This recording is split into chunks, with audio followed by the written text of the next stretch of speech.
Cette capsule vidéo est réalisée par le ministère de l'Enseignement primaire, secondaire et technique pour les apprentissages non seulement pendant cette période de crise sanitaire, mais également en période normale pour l'amélioration de la qualité de l'enseignement technique suivant l'approche par compétences.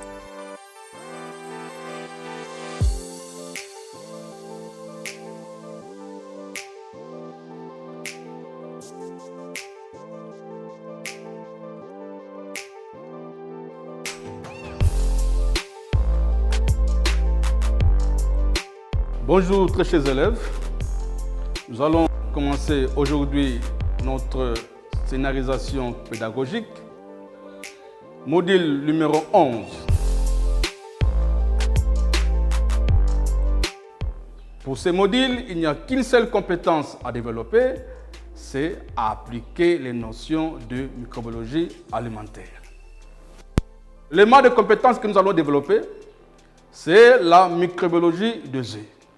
Mais cette microbiologie des œufs comporte plusieurs points, à savoir les sources de contamination des œufs, la détection des œufs avariés, les contaminants des œufs, les risques sanitaires des œufs, la conservation des œufs, le mécanisme de défense naturelle des œufs. L'objectif opérationnel de cette séquence est que, à la fin, chaque apprenant doit être capable de détecter les œufs avariés et de déterminer les différentes sources de contamination des œufs. Pour cela, on aura besoin de certains matériels et produits. Voilà, nous avons devant vous ce que nous appelons le bêcher. On aura besoin de œufs qui sont là et une bouteille d'eau. Vu l'importance de cette séquence qui tourne ou qui parle autour des œufs, vu que vous serez appelé un jour à travailler dans des industries de transformation, vu que vous serez appelé, pourquoi pas un jour, à créer votre unité de production, donc, vous êtes obligé de bien suivre cette séquence avec beaucoup d'attention. La fois passée, nous avons parlé de virus, plus précisément de la composition. De quoi se compose le virus? Le virus se compose de 1. Une enveloppe avec spicule. 2. Le matériel génétique, ADN ou ARN. 3. Les capsides pour protéger le matériel génétique. Quelle est l'utilité des spicules? Non, les spicules, ça permet au virus de s'accrocher au récepteur. Un jour, j'ai été victime. Après avoir avalé le contenu de l'œuf, quelques jours après, j'ai développé la fièvre typhoïde. Ayant appris cette information, elle est venue me rendre visite à la maison. Et elle s'inquiétait et se demandait, se posait des questions sur cette maman, en se disant, mais comment est-ce possible que l'œuf puisse causer la fièvre typhoïde? Alors, quant à vous, apprenants, par rapport à la réaction de la maman, quelle pourrait être votre réponse? Est-ce possible, l'œuf peut causer la fièvre typhoïde?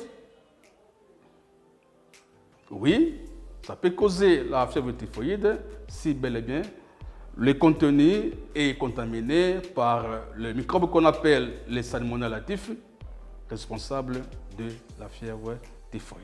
Très bien, merci beaucoup. Voilà pourquoi nous allons parler aujourd'hui de sources de contamination des œufs, suivies bien sûr de certains points tels que la détection des œufs avariés, sans oublier les contaminants des œufs. Pour la première question, quelles sont les différentes sources de contamination des œufs? Deuxième question, comment peut-on détecter les œufs avariés? Et la troisième question, quels sont les contaminants des œufs?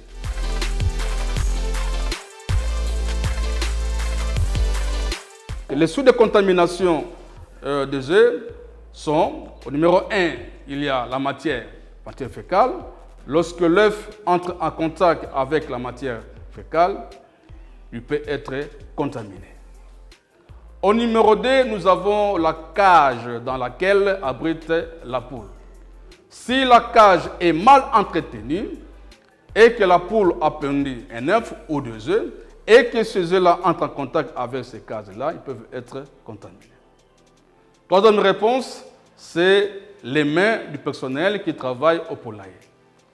S'il n'a pas pris soin de ses mains, si ses mains sont souillées, s'il manipule les œufs sans pourtant prendre soin de l'hygiène, je serais certain que ces œufs-là seront contaminés. L'eau de lavage. Lorsqu'on nettoie 2 œufs et qu'on utilise l'eau usée, c'est-à-dire l'eau souillée, l'eau contenant des microbes, je serais certain que ces microbes vont se retrouver sur les œufs. Comment pouvons-nous détecter les œufs avariés? Il suffit seulement de mettre les œufs dans l'eau, comme je le fais devant vous. Nous avons ici le bêcher avec de l'eau. Regardez très bien ce que nous sommes en train de faire.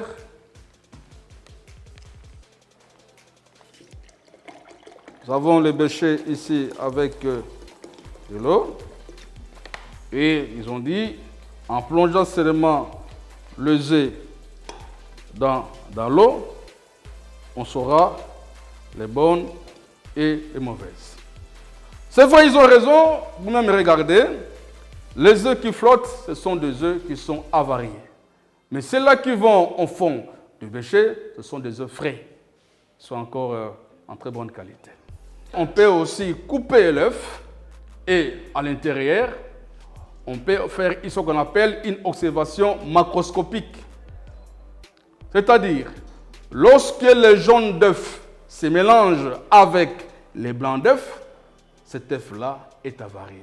Quand l'œuf est frais, eh bien, on aura une solution hétérogène, c'est-à-dire on n'aura pas un mélange entre les jaunes d'œuf et les blancs d'œuf. Quand les deux se mélangent, cela signifie que l'œuf n'est pas de bonne qualité. Eh bien, même la couleur de la coquille aussi nous renseigne sur la qualité de l'œuf. En cela, ils ont encore ajouté la présence d'odeur et de gaz. Pour la troisième question, qui était de savoir les différents contaminants des œufs, qui sont le Micrococcus, Escherichia coli, les Salmonella, le Flavobacterium, les Saxina, Alcalgenèse. Mais il s'est de signaler que quand la poule pond des œufs, les œufs sont encore stériles, c'est-à-dire les contenus internes sont encore stériles, ils ne sont pas contaminés. Mais pour que l'œuf soit contaminé, il faut qu'il y ait des fissures. Ou soit, d'une façon brève, on peut dire, il faut que la défense naturelle des œufs puisse faillir. Alors, maintenant, le microbe peut profiter pour entrer à l'intérieur afin de détériorer l'œuf. Nous avons parlé de la source de contamination des œufs, les techniques pour détecter les œufs avariés et les différents contaminants des œufs. Et enfin, pour terminer notre émission, voici le devoir que je vous donne. Demain, il faut aller dans un poulailler pour pouvoir détecter les œufs avariés. Très chers apprenants, cela étant, je vous dis au revoir.